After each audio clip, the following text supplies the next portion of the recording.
TV पर सुना है, अदालतों में अलग सुना है, पार्लियामेंट में सुना जाएगा, लेकिन ये महफिल भी एक तरह से वो है जो आपको सुनना चाहती है। एक बार ज़ोरदार तालियों से स्वागत करें, इस्तकबाल करें श्री उज्जवल निकम साहब। माफ़ करना, मुझे मालूम नहीं था कि यहाँ शायरों की महफिल में वकील ने आना है, और वैसे तो वकील कभी भाषण नहीं करता हूँ और वकीलों को तो मुफ्त में बोलना बिल्कुल नहीं आता है। फिर भी आज मुझे इस बात का आनंद है कि आज मंच पर हमारे बड़े बड़े गवर्नमेंट ऑफिसर्स हैं। मुझे मालूम नहीं था कि इनके अंदर भी एक छुपा हुआ कलाकार है। तो मैं तहे दिल से आपका सबका स्वागत करता हूं, और मुझे यहाँ बुलाने के लिए हमारे ऑर्गेनाइजर जी, राजू भाई जी, नज़र भाई जी, और हमारे बारे में बहुत कुछ बोला, ऐसे हमारी बहन वंदना जी मेहता, सभी का मैं शुक्रिया अदा करता हूँ।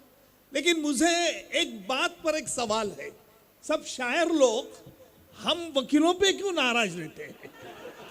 एक शायर ने कहा कि पैदा हुआ वकील तो शैतान ने कहा लो आज हम साहेब औलाद बन गए। देखो किस्मत कैसी बदल गई, आज शायर वहां है और हम चीफ गेस्ट बने हैं।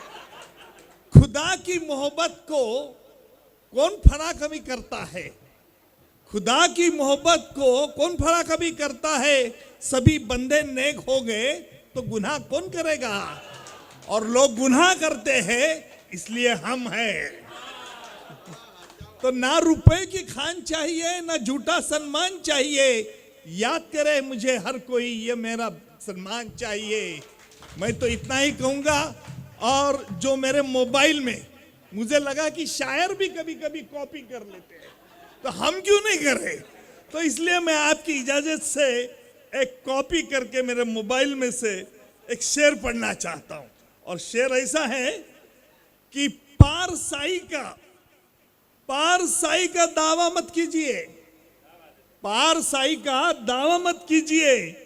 मुझको मालूम है शेख साहेब रात को पीते हैं छुप कर हजरत, और दिन को बनते हो अल्लाह वाले।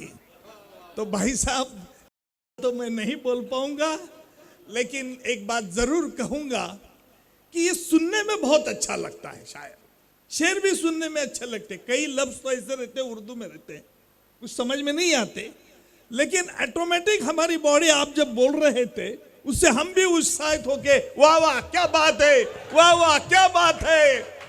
माफी मांगता हूं, जो आपका स्टाइल है वैसी हमारी स्टाइल कोर्ट में जब हम बयान करते हैं, दलील पेश करते हैं, ऐसी दलील होते हैं ताकि हमारा मकसद ये रहता है कि हमारा जज साहब सो न जाए, यही हमारा मकसद रहता है। इसलिए भाई साहब आपको क्रेडिट देता कि आप किसी को सोने नहीं देते हैं। ये बड़ी आपका भी मैं कामयाबी मानता हूँ, और आपको सबको शुक्रिया अदा करता हूँ। जय हिंद, जय भारत।